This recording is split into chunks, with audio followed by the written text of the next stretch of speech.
E vou chamar agora ao palco Carlos Alberto Maciel, professor da Escola de Arquitetura da Universidade Federal de Minas Gerais. Carlos Alberto Maciel integra o escritório Arquitetos Associados, responsável pelos projetos da Praça da Pampulha, da remodelação do Centro Histórico de Mariana, pela qual recebeu o 6º Prêmio Jovens Arquitetos, e de várias construções no Instituto Inhotim, como as galerias Cosmococas e Miguel Rio Branco, e o Centro Educativo Burle Marx. Com vocês, Carlos Maciel.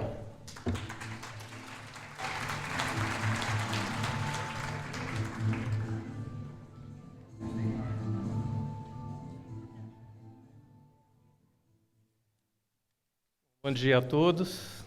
Eu não posso começar sem parabenizar a organização do evento, né, pela possibilidade de nos propiciar essa festa, esse encontro aqui. Eu acho isso um privilégio. E agradecer ao Tomás, à Marisa e ao Fernando Serapião pelo convite, que nos permite estar aqui um pouco discutindo essa questão da construção da paisagem. Quando a gente recebeu esse convite, a primeira questão que nos veio era como pensar essa construção da paisagem, como que essa construção da paisagem ela ocorreu na história da arquitetura brasileira em alguns momentos muito relevantes. De modo geral, o arquiteto sempre entra atuando na paisagem, destruindo parte dela. E em alguns momentos muito raros, essa atuação do arquiteto contribuiu para gerar ideias e criar paisagens novas, construídas, que têm virtudes diferentes da virtude da paisagem natural, mas que se colocam como uma possibilidade interessante para a vida ocorrer. A primeira dessas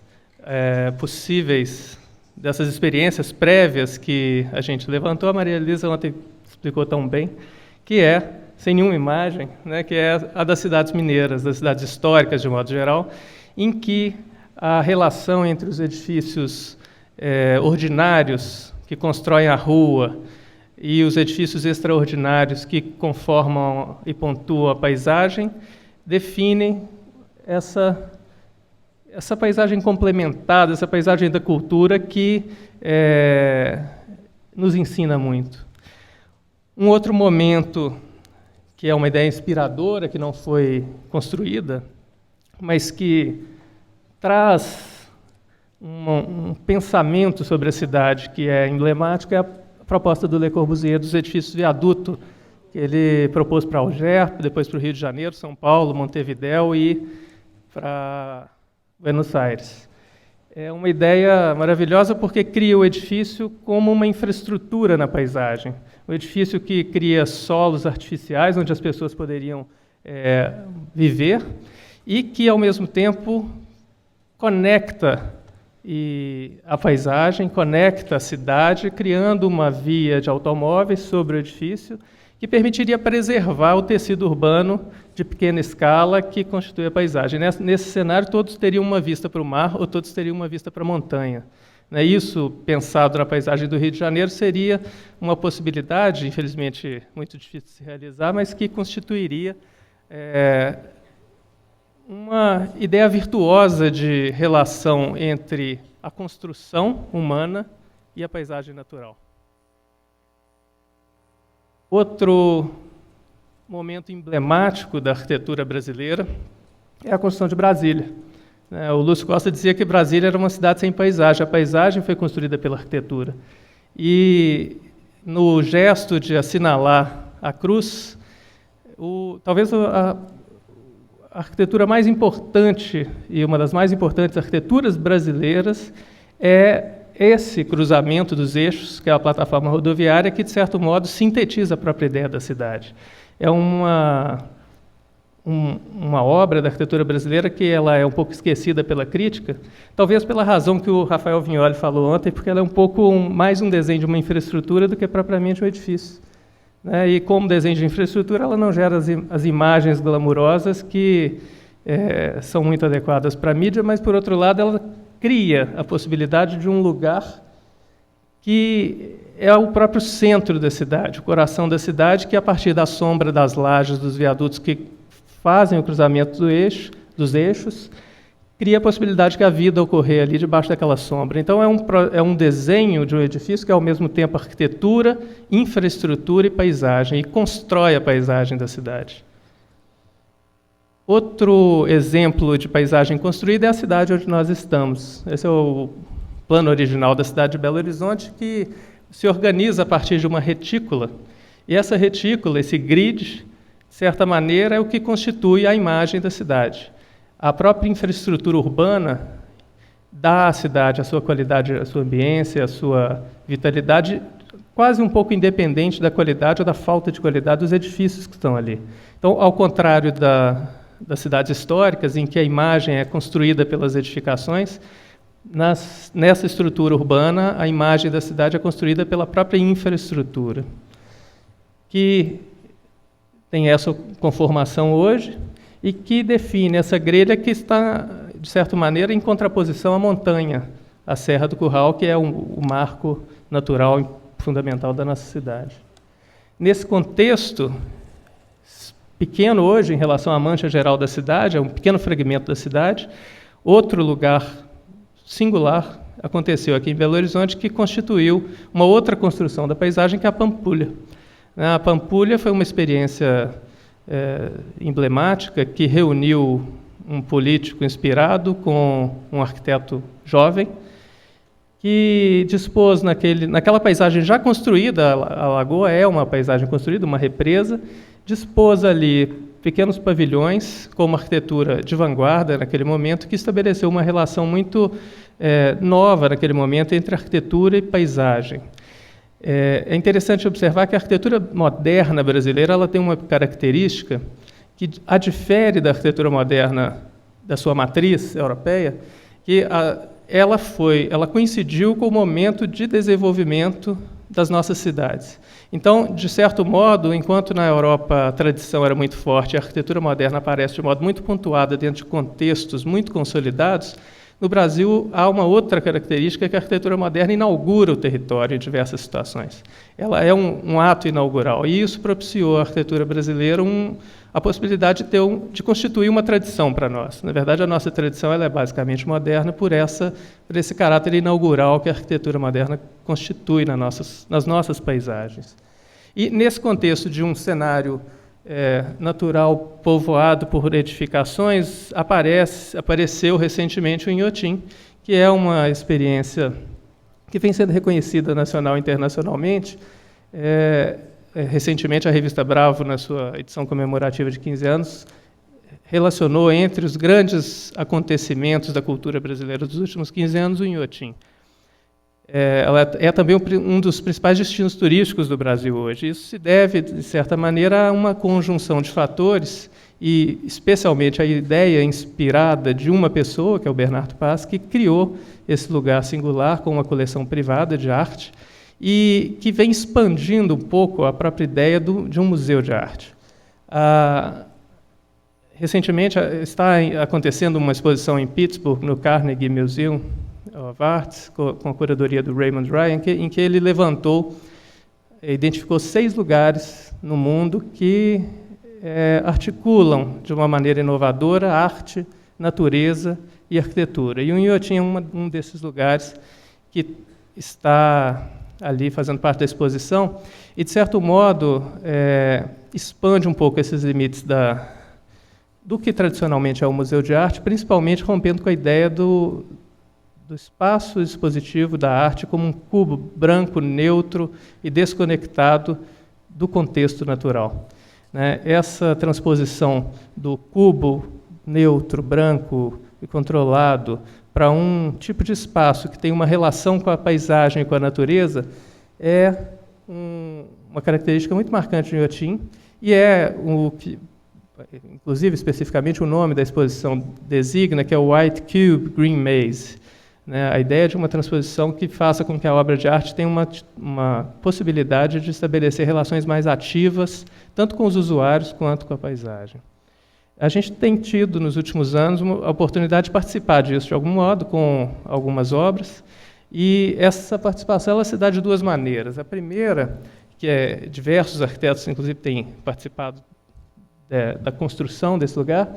A primeira é através do desenho das próprias obras artísticas específicas que são pensadas pelos artistas e que, principalmente pelo fato de a arte contemporânea, em diversos aspectos, ter uma interface hoje muito forte com a arquitetura, ele, por vezes, exige a presença do arquiteto como um viabilizador material da obra. Nesse contexto, a Paula Zasnikoff, que é uma das nossas sócias, vem trabalhando, foi a primeira do nosso grupo que começou a trabalhar em Inhotim, vem trabalhando na realização material de algumas obras, entre elas essa, o Magic Square, do Hélio Oiticica, a realização material dessas geodésicas do Matthew Barney, que se colocam contra a paisagem natural, nesse caso, uma parte bruta da natureza, da mata, que ainda é preservada ali naquele contexto. E também na realização desse pavilhão, o Sonic Pavilion, de Doug Aitken, em que o arquiteto trabalhava já com uma arquiteta americana e a viabilização e a transposição desse projeto, já bastante desenvolvido, para o contexto de Inhotim e para as possibilidades construtivas e materiais nossas aqui, locais, foi feita com a colaboração da Paula. Também esse pavilhão da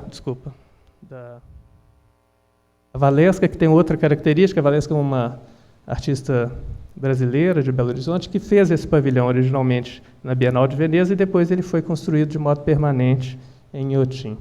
Esse conjunto de pavilhões estabelece um outro tipo de relação com a paisagem. São obras específicas que, por si, eliminam um pouco o limite entre arquitetura e arte. É claro que o trabalho específico do artista e do arquiteto são muito definidos, mas o resultado da obra estabelece uma relação em que é difícil dizer onde começa a arte e termina a arquitetura. Na verdade, há uma síntese muito forte entre os dois campos. Essa é uma vista geral do Inhotim, que a gente mapeou aqui um outro conjunto de obras no qual a gente tem trabalhado, que são os pavilhões, alguns destinados a obras específicas, como o pavilhão da Doris Salcedo, outros pavilhões de apoio administrativo, o Centro Administrativo e o Centro Educativo, o Centro Educacional Burle Marx. Outros são pavilhões dedicados a artistas, como o Miguel Rio Branco, a Cosmococa, que é para 5 obras específicas do Hélio Oiticica e do Neville de Almeida. Um outro grande edifício para criar um conjunto de galerias que possa receber, inclusive, obras, exposições externas ao próprio Instituto. E, recentemente, estamos trabalhando sobre um projeto que é uma galeria para a artista Cláudia Andujar, que também de fotografia, que vai ter uma exposição bastante extensa da obra dela. O conjunto de obras que eu vou apresentar aqui, de certo modo, reconstitui a própria ideia desse caminho da arte contemporânea que vai do cubo branco até essa interação com a paisagem. Essa primeira obra, que é a galeria feita para a artista colombiana Doris Salcedo, para uma obra chamada Nieder, que foi produzida e apresentada pela primeira vez numa galeria em Londres, que não coincidentemente se chama White Cube, foi comprada por Inhotim e esse edifício foi realizado para que a obra pudesse ser apresentada ali. Ela tem requisitos de conservação muito rigorosos, é uma obra muito delicada, e ela tem uma característica que é um pavilhão bastante singelo, mas que tem uma ambiguidade que já diferencia do típico espaço neutro que recebe a obra de arte como uma figura que é colocada contra o fundo do espaço arquitetônico. Nesse pavilhão, a obra ela é o próprio espaço. E esse caráter abstrato da obra, de certo modo, tem uma sutil relativização em relação ao lugar através de uma inflexão do percurso de entrada que conduz ao espaço interno. A obra, então, uma vez que se ingressa no espaço dessa galeria, a obra é o próprio espaço. Ela não é um objeto colocado contra o suporte da galeria. Desse cubo branco, a gente caminha diretamente para a exuberância da paisagem, né? O Centro Educativo, também projetado pela Paula e pelo Alexandre, no momento em que o museu estava iniciando sua abertura para se tornar um espaço público e, portanto, estava iniciando a recepção de grupos de estudantes, ele se destina a receber esses grupos, fazer uma primeira apresentação do museu e, a partir daí, conduzir e iniciar o percurso de visitação. Essa é a implantação dele, que se coloca sobre um dos lagos e sobre a margem desse lago, de modo a reforçar essa ruptura dos limites entre o que é suporte, o que é terreno, o que é paisagem, e introduz nesse lugar um novo tipo de paisagem. Em certo sentido, essa ideia do terraço habitável com um espelho d'água e com vegetações aquáticas resolve duas questões. A primeira questão é como tratar a cobertura dos edifícios num contexto em que a natureza tem um papel predominante, muito no sentido do que o Marco acabou de apresentar aqui. A segunda questão se trata de como contribuir para introduzir nesse contexto novas questões paisagísticas. Então, de certo modo, essa cobertura resolve essas duas coisas. E cria um recinto, um lugar ao ar livre, que, depois de concluída a obra, os curadores fizeram uma escolha muito interessante de incluir ali uma obra da Yayoi Kusama, que estabelece exatamente essa síntese entre paisagem, arte e arquitetura. Trata-se de um edifício avarandado muito simples, com uma estrutura racionalizada, que tem um conjunto de espaços com auditório, café, e biblioteca e salas de oficinas, que, pelo programa, permite essa solução, que é quase uma varanda colocada sobre a água, e que, por sua implantação definida a meia altura em relação ao entorno imediato, gera uma possibilidade de leitura ambígua do edifício como uma parte da paisagem ou como uma grande sombra que acolhe as pessoas no momento da chegada. Essa sombra, de certo modo, constitui esse recinto onde essa interação com a paisagem também se dá de outra maneira pela presença do lago.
Depois desse projeto, foi o momento em que todo o grupo do escritório se reuniu para um trabalho em Inhotim. A gente iniciou um conjunto de obras, de projetos, que foi feito em estrita colaboração com a curadoria. Era uma das questões colocadas por eles que a gente tivesse uma possibilidade de um trabalho cooperativo, de modo a buscar fazer avançar algumas questões no desenho dos pavilhões para Inhotim, considerando as especificidades do lugar. Esse projeto foi feito desde 2008, há 4 anos a gente está trabalhando nele. Ele possivelmente deve ser construído nos próximos 2 anos. Ele edita um conjunto de espaços de maior escala que pretende oferecer a Inhotim uma possibilidade que hoje os pavilhões não permitem, que é a constituição de espaços de maior escala para exposições, para receber exposições de outras instituições e também para fazer mostras de maior fôlego. Esse lugar escolhido para esse edifício, ele tem uma peculiaridade que é um ponto de interseção entre 3 paisagens. A paisagem do jardim original, que é a fazenda, que tem um paisagismo exuberante, uma área que é um remanescente da fazenda existente, quase um pasto, com uma topografia muito bonita, que termina na montanha, onde está uma obra do Chris Burden, e uma área de mata preservada. Então, nessa interface entre 3 paisagens, havia a questão de dispor aí esse edifício, um edifício que pudesse comportar, naquele momento, uma área equivalente à totalidade dos pavilhões que já existiam no Inhotim. Esse é o terreno e aqui a proporção em escala de todos os pavilhões existentes. Ele também tinha uma demanda de constituir, portanto, quase um museu dentro do museu, e daí houve um estudo bastante detalhado de outras obras importantes da arquitetura contemporânea, e uma das obras emblemáticas é o Museu em Kanazawa, do Sana, que tem uma estrutura que é, ao mesmo tempo, específica, com qualidades específicas das salas, e, ao mesmo tempo, flexível para montagens indeterminadas, e com uma estrutura que tem uma certa urbanidade, que tem uma interação entre dentro e fora, que era uma questão que a gente discutiu bastante, que era desejável evitar uma mera compartimentação entre uma sala interna absolutamente controlada e a paisagem externamente, mas buscar transições e gradações nesse contexto. E uma outra questão era para isso, para que essas gradações pudessem acontecer, que a gente pudesse superar esse paradigma moderno da Maison Dominó, que estabelece espaços de uso muito definidos e elementos funcionais de circulação, mas que as circulações pudessem contribuir, de certa maneira, para a própria interação com a paisagem e, de certo modo, também para viabilizar a transição entre níveis de maneira menos funcionalizada e mais lúdica e integrada com o clima, com a natureza e com a paisagem. Essa é uma referência muito discutida à época, embora no outro contexto, um contexto urbano, que é o Kunsthal do OMA, do Rem Koolhaas, em Roterdã, que cria um percurso que atravessa o edifício e promove uma conexão entre 2 níveis distintos do contexto. Nesse início das discussões, 2 cenários apareceram. A possibilidade de colocar cosmococas e galerias em conjunto e o restaurante já num recinto um pouco diferenciado, e a segunda hipótese de que as cosmococas, por serem muito específicas e constituírem uma obra permanente, pudessem estar num edifício independente, que foi o que prevaleceu. Essa outra questão que era fundamental nessa discussão era como conciliar um edifício dessa escala, que tem a totalidade da área de todos os pavilhões, com a escala do lugar, para que esse edifício não fosse desproporcional em relação aos próprios pavilhões que estavam ali no entorno. Uma questão, então, inicial que orientou o projeto foi buscar escalonar e fragmentar esse conjunto em blocos e, ao mesmo tempo, fazer com que ele pudesse sempre interagir com a paisagem, e parte dele está semi-enterrado. Bom, há umas sequências expositivas bem variadas, com mais intimidade, com salas com pé direito alto, e que sempre tem interseções com espaços de circulação que promovem transições com o espaço externo. Então, entre um bloco e outro, a gente tem a possibilidade de usufruto da paisagem, né, de experimentar espaços e recintos semi-abertos, com a presença da natureza, da luz natural, da chuva, e, ao final, uma sequência de espaços de maior escala que permite montagens variadas, com uma sala com luz zenital e outra sala com pé direito mais alto. E, por fim, a gente busca restituir a experiência da paisagem num terraço que pode dar continuidade à exposição como um terraço livre, numa cota mais elevada, com usufruto da paisagem. Essas discussões elas aconteceram em paralelo com esse edifício, que são as cosmococas, que têm, basicamente, as mesmas preocupações. Aqui está a cosmococa, né, implantada na escala em relação a esse edifício. Ela, por uma questão de escala e de prioridade, foi construída antes, já está pronta. E ela estabelece isso era uma questão colocada pelos curadores, que, embora as cosmococas sejam 5 obras, elas não deveriam necessariamente ser experimentadas numa sequência linear. Então, a grande questão era como criar uma possibilidade de indeterminação da própria visita, de modo que as salas se colocam de maneira variada, com um hall que nunca revela 5 entradas ao mesmo tempo. E outra questão importante era que esse edifício ele introduz, é o primeiro edifício que vai depois dar acesso a uma sequência de obras de característica escultural, naquela área que é remanescente da fazenda. Então, uma questão importante é que o edifício não se conformasse como um objeto contra a paisagem. Então, para quem chega, ele é um volume construído, mas para quem percorre a cota alta do terreno, ele se integra à topografia, criando um terraço. E, portanto, quem vê o edifício de cima vai perceber essa intervenção como um redesenho da própria paisagem, e não como um objeto colocado contra a paisagem, que é essa vista de cima. Essa outra questão importante era a escolha do material. São as obras que estão ali, né, abrigadas nesse edifício, elas exploram muito a questão tátil e sensorial, e a gente optou, em contraponto a isso, por um único material, que é uma pedra local, essa pedra Lagoa Santa da região, que invade os interiores do edifício e constituem a imagem tanto externa quanto interna dos espaços.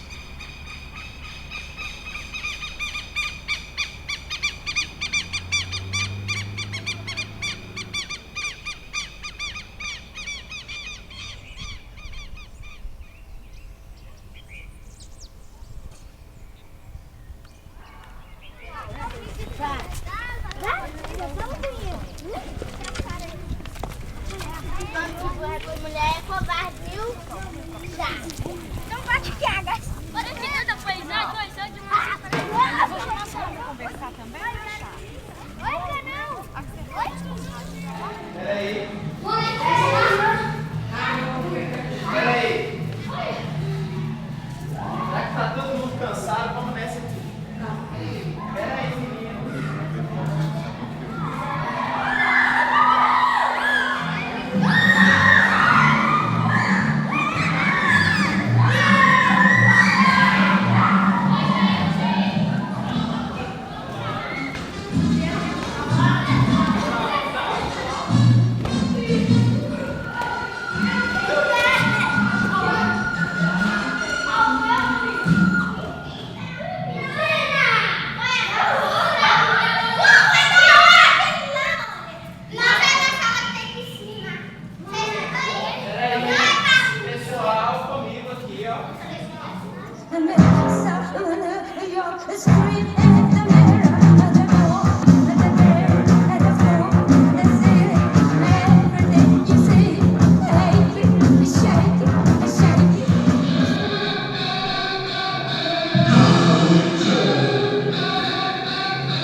Pode fazer assim. Acho que ele está meio rápido, né? Ó, pra ir naquela direção.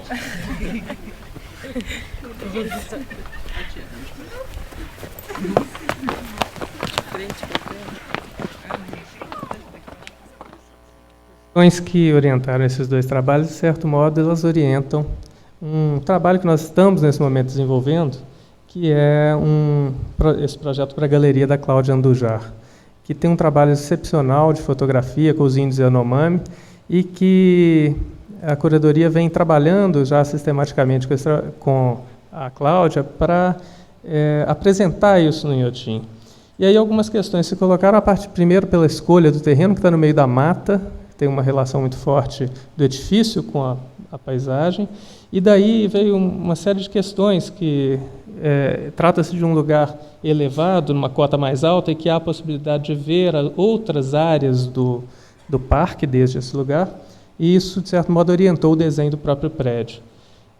Esse edifício vai se colocar nesse topo, o que também exige uma consideração da sua inserção na paisagem, além do que se vê do edifício também, como que ele vai ser percebido aí nesse lugar.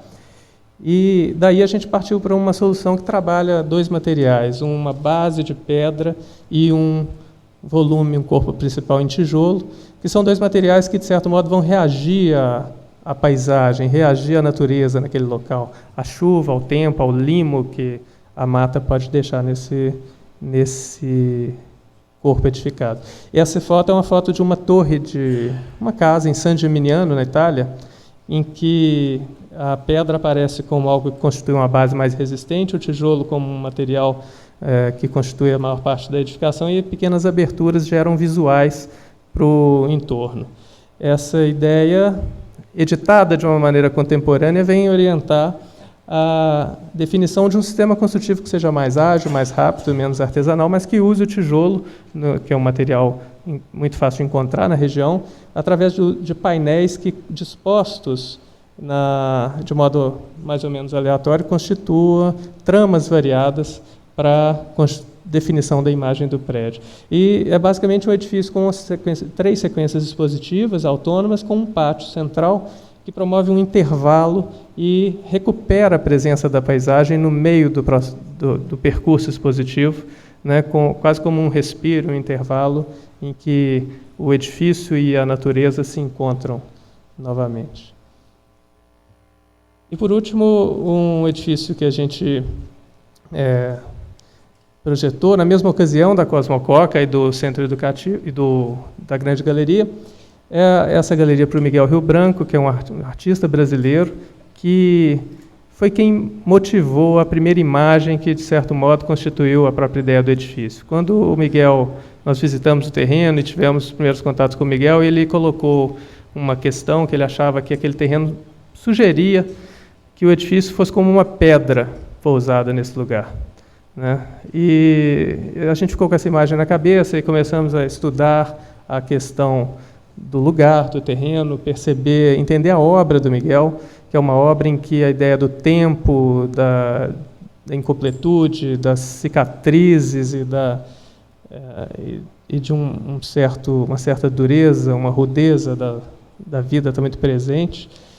E isso contraposto a esse lugar que era uma paisagem já modificada, isso aqui era uma área de aterro, em que a primeira ideia programática era a sobreposição de dois espaços, um espaço de menor escala e um outro mais flexível, que pudesse abrigar, embora seja um pavilhão dedicado ao Miguel, o acervo do Miguel no Inhotim é muito maior do que um edifício comporta, então a ideia é que ele possa ter montagens variadas ao longo do tempo. Então, dessa ideia inicial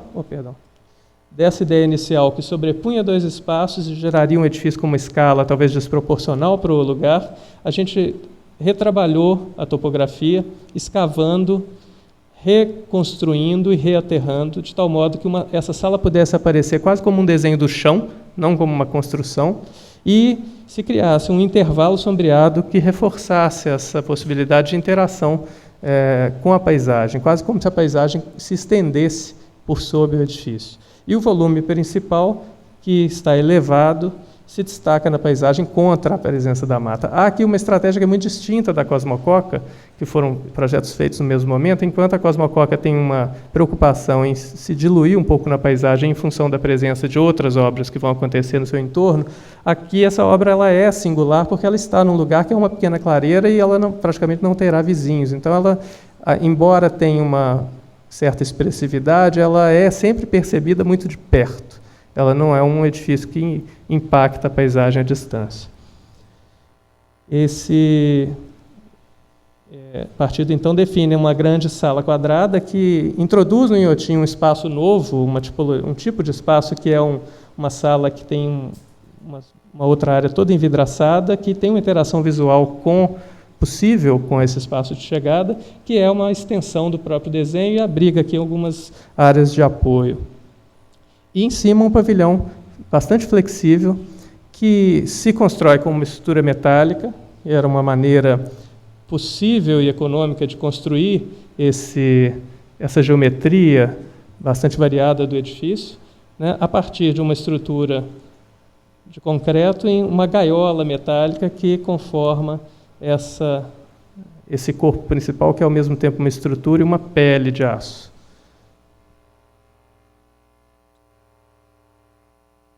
É uma das vistas mais bonitas da época, no momento da construção, em que a pele ainda não estava instalada. E o que eu acho muito importante ressaltar é que essa estrutura foi totalmente realizada em Inhotim, com a mão de obra de Inhotim e com um serralheiro maravilhoso que existe lá, que é o Gabriel, que viabilizou essa geometria complexa de uma maneira absolutamente artesanal. Naturalmente, a ideia da caixa branca era muito forte ainda, né, para esse espaço, e durante todo o momento da concepção do projeto sempre havia demanda de que houvesse aí fechamentos neutros para que esse espaço expositivo fosse o mais neutro possível. Um momento também singular dessa obra foi quando o Miguel foi à obra, viu essa estrutura e falou: deixa assim. Isso tem muito a ver com a minha obra, tem que essa estrutura ficar aparente, não pode revestir.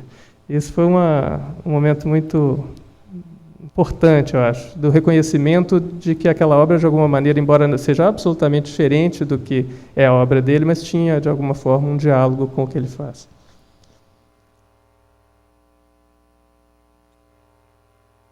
E o aço é simplesmente deixado como feito, e ele vai, com o tempo, mudando a sua fisionomia.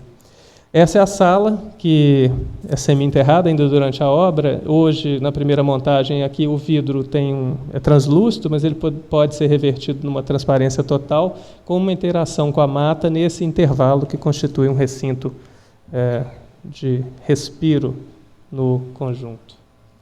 E essa sala embaixo, com a sombra do edifício, né, pousada em poucos elementos de apoio, que reforça essa ideia de quase um barco ancorado ali na paisagem, com um único material que organiza todas as superfícies. Essa ideia do aço cortem é muito interessante nesse lugar, porque ela cria a possibilidade de o edifício responder ao lugar. O edifício muda de cor com o passar do tempo e, ao mesmo tempo, é uma resposta à própria manutenção.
Porque me arrastam seus pés, porque me dou tanto assim, e porque não peço em troca nada de volta pra mim.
Concluir, eu acho que não pode deixar de destacar que, naturalmente, aqui a gente está falando de arquitetura e isso é uma pequena porção do que se faz de arquitetura em Inhotim, mas aquilo é algo que vai muito além disso. Assim, eu acho que é um resultado de uma inspiração inicial do Bernardo e também de um trabalho árduo de artistas, de curadores de reputação internacional, de diretores e conselheiros que contribuem muito para a institucionalização do lugar e de pessoas que fazem cotidianamente um trabalho para fazer isso existir, que é um trabalho que vai muito além do trabalho da arquitetura e que é inspirador.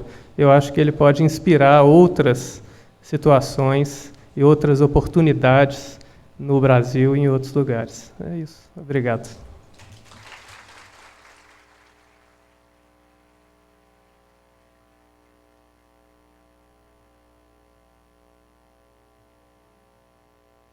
Só antes de iniciar, estão presentes aqui os outros integrantes dos arquitetos associados, que é a Paula, o Alexandre e o Bruno, certo? Queria que vocês levantassem uma salva de palmas também para eles, por favor, gente.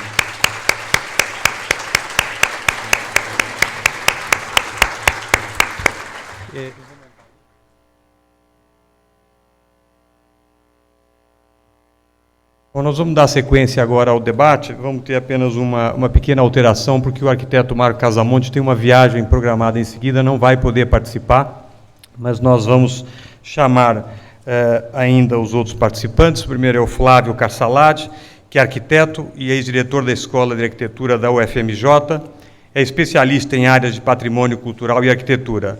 Foi presidente do Instituto Estadual do Patrimônio Histórico e Artístico de Minas Gerais e secretário regional da Pampulha. Foi ainda ex-presidente do IAB Minas Gerais. Flávio, por favor.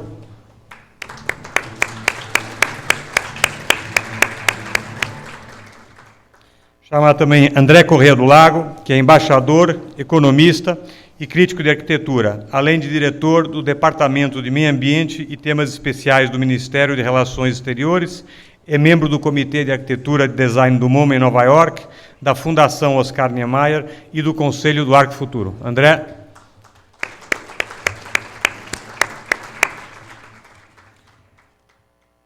Quem quiser fazer perguntas, por favor, encaminhá-las, escrever e encaminhar para as nossas recepcionistas que estão aqui junto à plateia. Obrigado.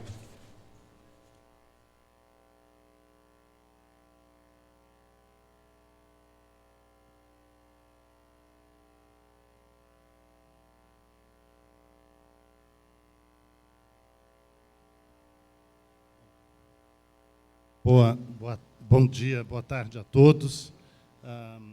Eu acho que tivemos uma manhã aí com as apresentações interessantíssimas e, infelizmente, não podemos ter tempo aí para discutir também com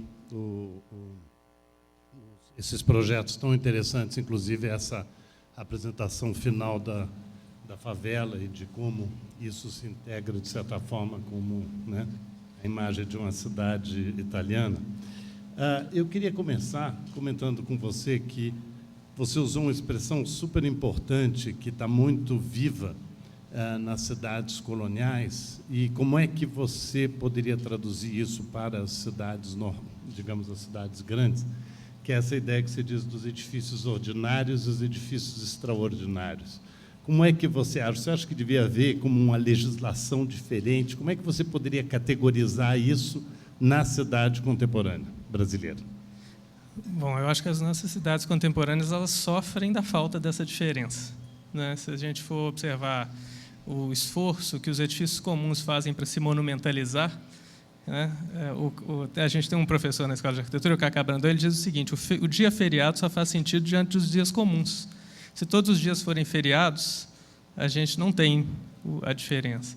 E os edifícios acho que tem essa mesma questão. Assim, o Aldo Rossi faz essa diferenciação também, eu acho muito brilhante, dos edifícios que têm uma obrigação de construir a cidade, que são os edifícios comuns, o edifício da habitação, o edifício do trabalho, que são a maior parte dos edifícios que constituem o tecido urbano, né, constroem o tecido, e aqueles outros edifícios que têm a ver com a história, que têm a ver com uma representação, que têm a ver com o culto, com o momento excepcional.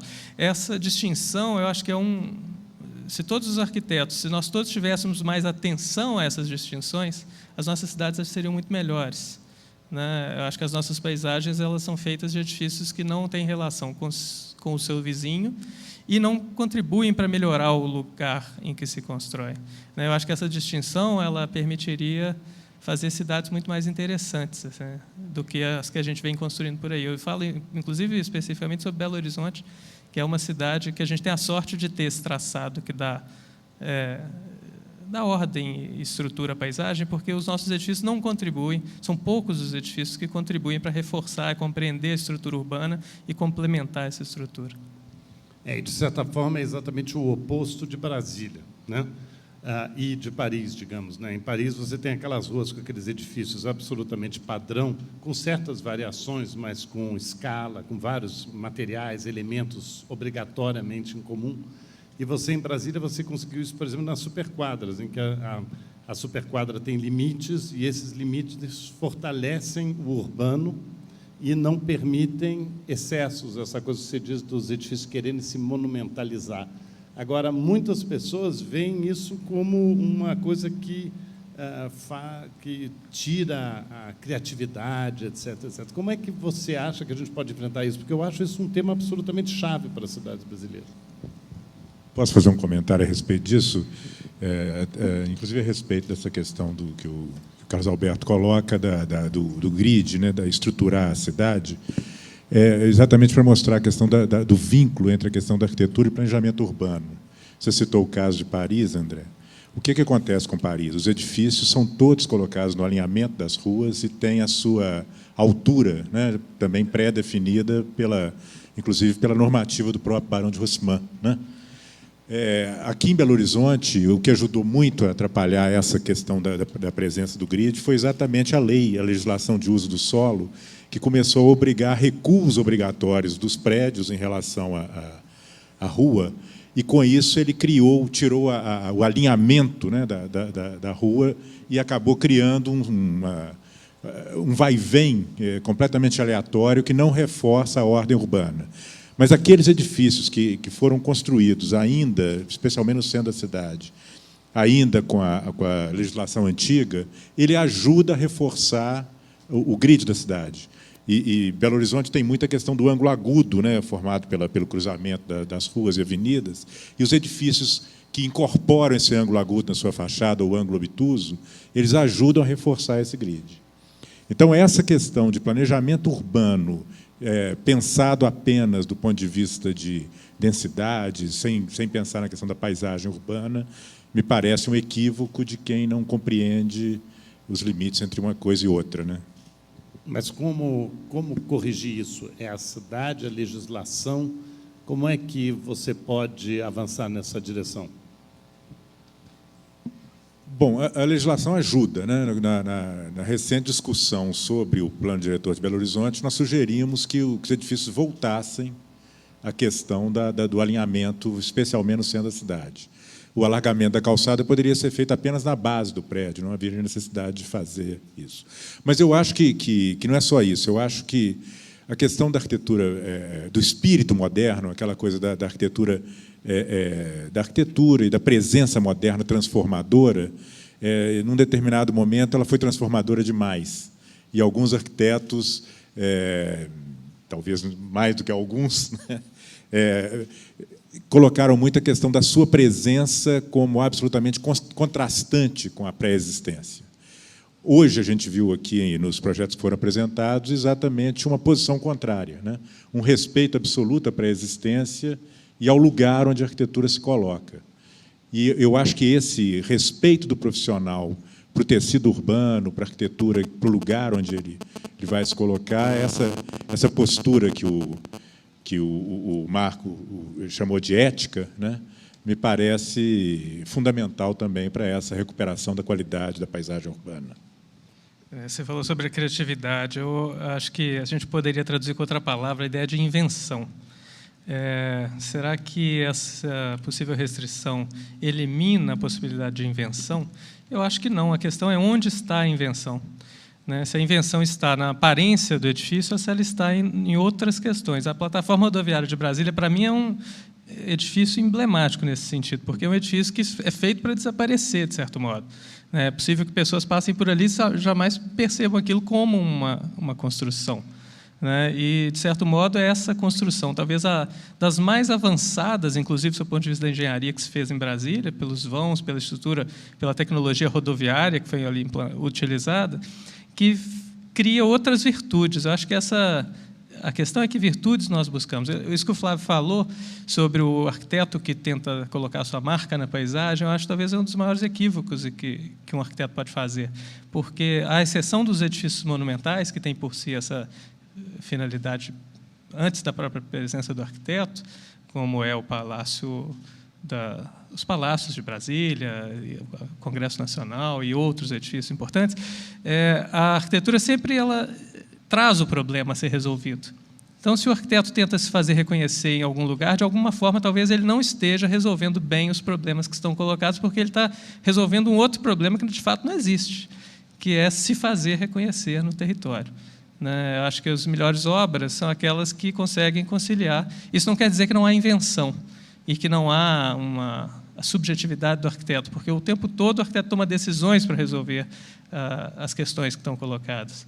Né? E quando transcende essas resoluções de maneira meramente pragmática, é de fato que a arquitetura ganha relevância. Mas é possível, eu acho que há duas ou mais maneiras de abordar isso, que é uma, tentar sempre fazer com que o edifício, de alguma forma, seja uma própria representação do arquiteto no território, e outra que é o edifício se diluir na paisagem. O Renzo Piano tem uma frase que eu acho muito emblemática, que ele fala sobre essa questão da identidade do arquiteto, do trabalho do arquiteto, e de uma identidade formal, que ele diz que alguém perguntou como seria a próxima obra dele, ou se ele buscava uma identidade. Ele falou, se ele souber como é a próxima obra dele, ele não precisa fazê-la. Né? Na verdade, a obra ela surge do embate entre o arquiteto e todos os agentes naquele momento da sua realização, inclusive todas as pré-existências. Né? Elas informam as decisões. Acho que essa talvez seja uma maneira mais responsável de tratar a questão da criação arquitetônica. Mas, de certa forma, o urbanismo moderno, quer dizer, porque a gente deu o exemplo de Belo Horizonte, a gente fala de Brasília, a gente fala das cidadezinhas de Minas Gerais, das cidades pequenas. O urbanismo moderno agora, quer dizer, como está sendo cada vez mais analisado, primeiro, é um urbanismo do mundo em desenvolvimento, porque as maiores cidades do mundo hoje estão no mundo em desenvolvimento e essa tendência não vai parar. Segundo, de planejamento de uma cidade inteira, é algo que é, digamos, mais ou menos utópico e que dificilmente você vai continuar a levar adiante. E essa disputa dos edifícios dentro de uma cidade já montada, na realidade, é o que há de mais contemporâneo. Como é que é essa dúvida? Quer dizer, se você vai fazer um prédio, por exemplo, eu estou pensando aqui no Vignole, em Seul, por exemplo. Você vai a Seul, que é uma cidade feíssima, né? Então, você vai e aí você tem que fazer um prédio para uma empresa que, obviamente, quer deixar a sua marca na cidade. É impossível você, nesse mundo contemporâneo de imagem, de marcas, de tudo isso, como é que você evita isso? Quer dizer, qual é a fronteira entre o que é da cidade e se essa contribuição não é exatamente o que a cidade precisa? Bom, eu acho que aquele projeto que o Marco apresentou aqui é um exemplo disso, da vinícola. Porque ele... Não é urbano. Não é urbano. Mas é uma estratégia que reverte o objeto, que não cria um objeto, mas cria um vazio. Então, às vezes, principalmente essas cidades feias, horríveis, e que são espaços urbanos congestionados, como a gente tem várias no Brasil, talvez o que elas mais precisem é de vazios. Então, às vezes, quando o edifício ele resolve-se criando vazios e não criando objetos contra a paisagem, ele gera contribuições mais interessantes do que uma forma nova. O difícil, eu acho, é convencer os clientes sobre disso. Bom, de certa maneira, o Carlos Alberto também falou, na fala anterior dele, uma solução para esse problema que você está colocando. Porque a arquitetura não é só forma, né? A própria lição que o Vignole nos mostrou ontem, a diferença do prédio, quando é inserido num contexto urbano, muitas vezes não se dá pela forma ou pelos materiais, mas pela qualidade de inserção, pela criação dos espaços públicos e da permeabilidade da relação com a cidade. E, embora haja, claro, a necessidade de se distinguir, essa distinção ela pode acontecer de uma forma mais harmônica, que não seja pelo grito da forma, né? Está me vindo à memória também a questão, por exemplo, da Potsdamer Platz, né, em Berlim, onde a gente tem vários edifícios com formas diferentes, etc., mas todos eles trabalhando juntos para criar um espaço urbano de qualidade, onde o espaço urbano estrutura a experiência da mobilidade, mas, ao mesmo tempo, cada edifício tem sua identidade. Como é que você... eu estou aqui com uma pergunta específica sobre Inhotim, mas para acabar um pouco sobre essa coisa da cidade, eu acho que a grande dificuldade que a gente tem hoje no Brasil, ou no mundo de desenvolvimento em geral, é o que é legítimo numa grande cidade, né? Os espaços que você quer criar na grande cidade é você transformar aquela grande cidade numa cidadezinha, você quer pegar elementos da tradição. Todos esses elementos são muito difíceis de você decidir, porque você tem uma infinidade de opções, de soluções para as coisas que você vai propor. Você acha, no caso de Minas Gerais, vocês acham que há como um retorno a certas tradições, ou vocês acham que já está no momento de se passar para uma nova tradição, a uma nova tendência? Como é que vocês sentem isso dentro da categoria com relação ao que deve acontecer na cidade?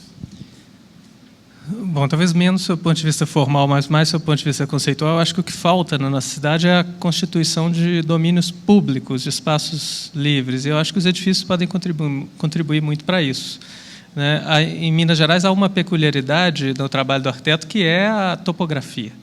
A gente tem essa paisagem de montanhas, ela gera, como a Maria Elisa falou, na sabedoria portuguesa de ocupar as montanhas, né?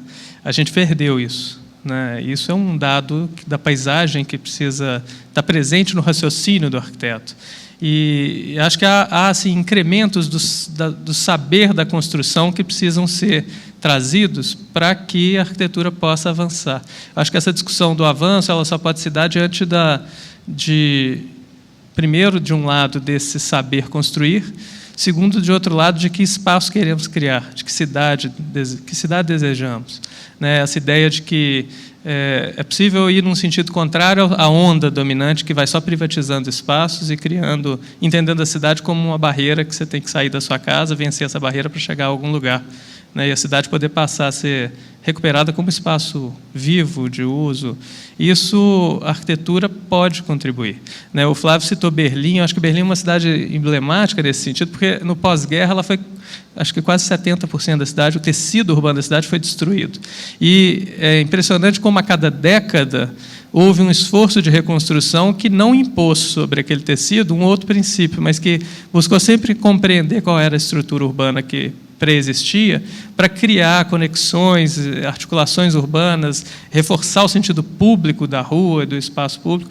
Achei esse um sentido que, principalmente hoje, as cidades brasileiras são muito carentes dessa oferta de espaços públicos de qualidade, né, que possam ser bastante democráticos, com o uso intenso da população. Acho que essa é uma questão que acho que está um pouco além da discussão propriamente da forma arquitetônica, mas que diz respeito à forma arquitetônica no sentido de que a forma pode ser pensada como um instrumento de construção da cidade.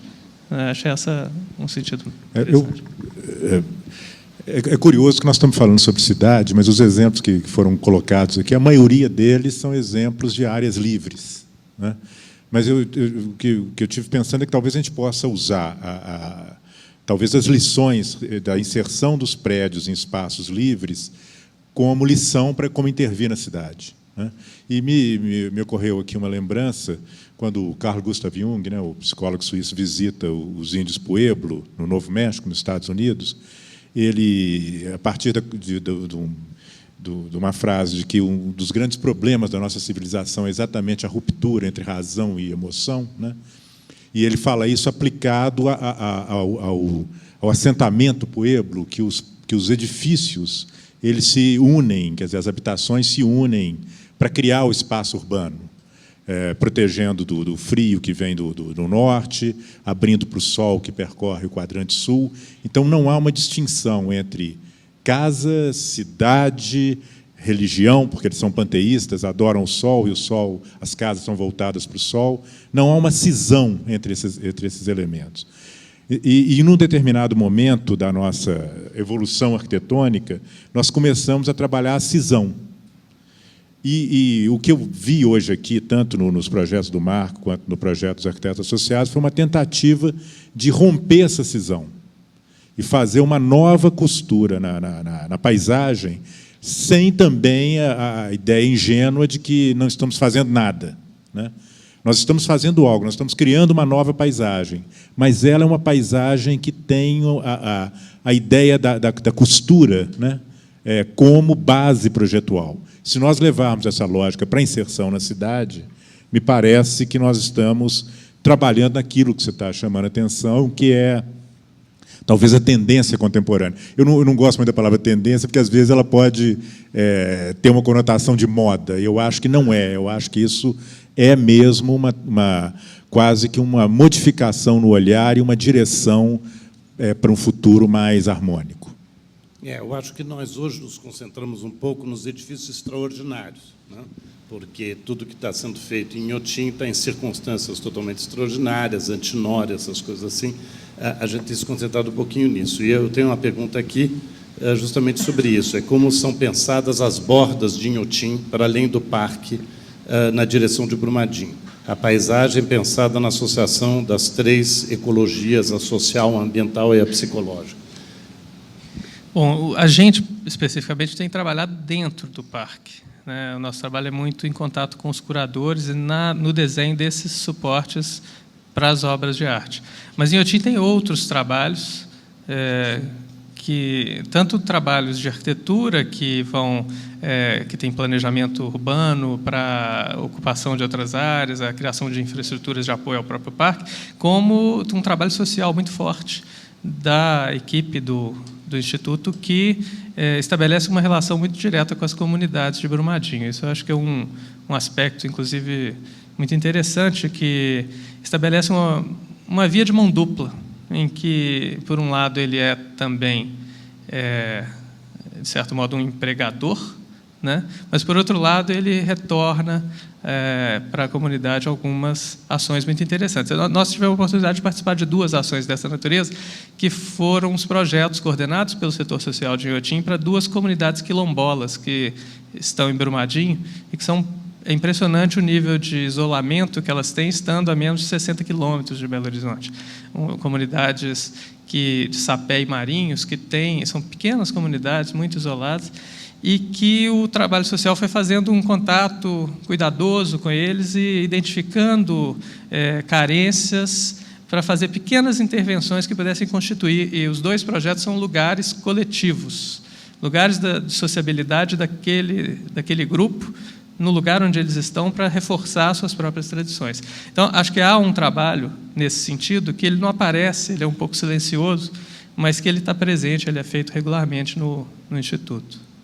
Eu acho que o Inhotim tem feito esse lado social incrível com a comunidade, mas eu, por exemplo, comento com vocês um grupo de pessoas que foram a Inhotim, e o que eles comentaram é que o grande choque é o contraste de passar por Brumadinho, que é uma cidade brasileira normal, basicamente feíssima, entrar em Inhotim, que é o paraíso na terra, basicamente, e aí, ao saírem, o comentário que eu ouvi eles fazer é: o verdadeiro Brasil é isso, é Brumadinho e não Inhotim. Como é que você reage um pouco a isso? Não, para mim, o verdadeiro Brasil é um Inhotim em Brumadinho, né? É exatamente essa diferença, que precisa ser reduzida. Isso é uma questão política, social e econômica, muito menos que arquitetônica e urbanística, né? Enquanto houver uma diferença radical na organização social e econômica do país, essa diferença vai estar presente. A característica, eu acho que é essencialmente, o Brasil verdadeiro é exatamente esse contraste. E é o mesmo contraste que a gente vê no Rio de Janeiro, quando a gente vê a paisagem do Rio, né? A paisagem das praias e a paisagem das favelas, como o Marco mostrou aqui, né? Aquele contraste entre a arquitetura formal e a informal, entre a formalidade e a informalidade, é exatamente a essência do que constitui hoje o Brasil, com as suas virtudes e com os seus problemas. Não, exatamente. Eu acho que esse é o ponto que, quando eu vejo os teus projetos, quando eu vou em Inhotim, que eu fico muito impressionado, é você chegar num lugar em que você leva para uma região que não é particularmente rica, nem culturalmente, nem isso, porque não é Ouro Preto que está do lado, você leva o que há de melhor, e isso que há de melhor transforma positivamente o que há de menos bom. Então, eu acho que esse processo é um processo que, às vezes, é muito criticado, porque se diz, não pode levar uma coisa dessa tão extremada. Mas, na realidade, eu concordo plenamente com você, é a média desses 2 que tem que ser o nosso objetivo. Como é que você se sentiu indo a Inhotim e vendo esses projetos? Bom, é difícil assim, dizer. Esse contraste realmente existe, não há dúvida que ele existe, mas o Inhotim tem uma preocupação de desenvolvimento regional. Me parece que a preocupação é antes uma preocupação de transformação social e que essa transformação social, num futuro, ela possa resultar em qualificação físico-espacial das próprias construções, né? Não é, eu acho que esse processo é um processo que está certo, né? Não há como transformar fisicamente sem fazer as transformações sociais que dão base a essa transformação. Inhotim, hoje, ele tem essas 2 ações. Tem uma ação, e talvez esse conflito precisa ser resolvido pelo Instituto, que é, por um lado, o reforço dessa coisa da grife e, por outro lado, o trabalho social.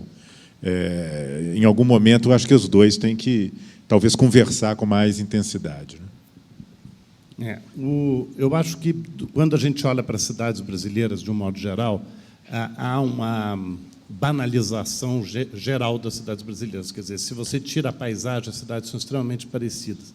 Eu acho que eu uso a palavra tendência não como moda, mas como um fenômeno econômico. Quer dizer, o fato das cidades estarem crescendo, que é um fenômeno absolutamente inevitável, etc., essas tendências fazem com que eu acho que as cidades têm que preservar a sua personalidade. Belo Horizonte é uma cidade que tem uma personalidade e que, de certa forma, foi se diluindo por uma banalização tanto da sensação do grid, como você diz, quanto da qualidade da arquitetura.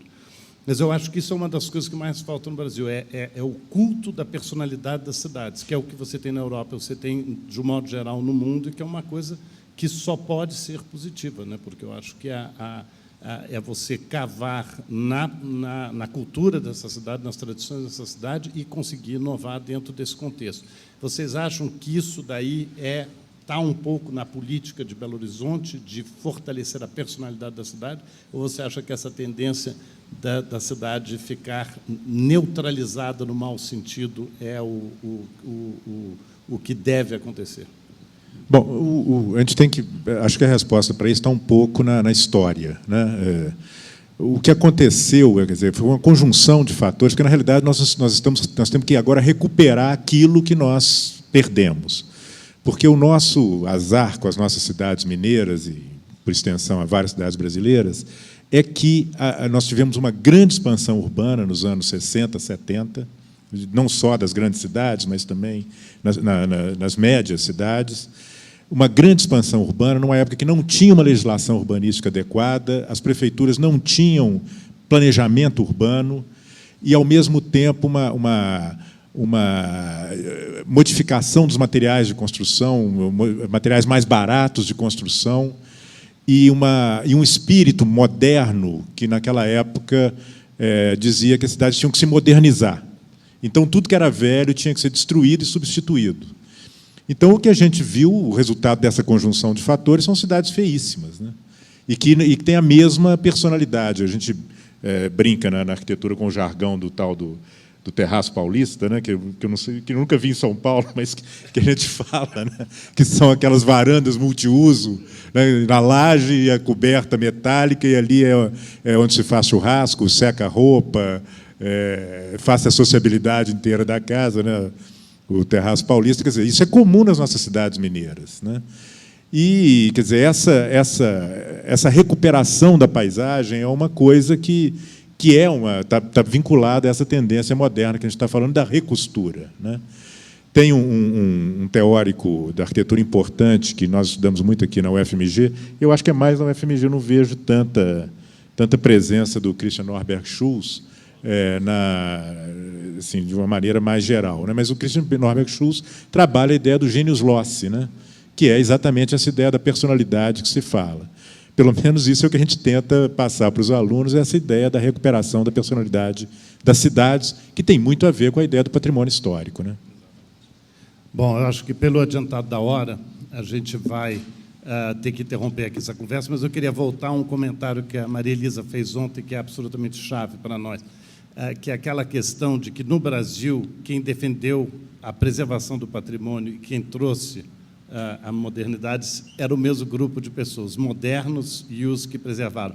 E eu acho que isso é uma força extraordinária da nossa cultura e que eu espero que realmente essa tendência, Minas Gerais tem uma responsabilidade especial de mostrar para o resto do Brasil.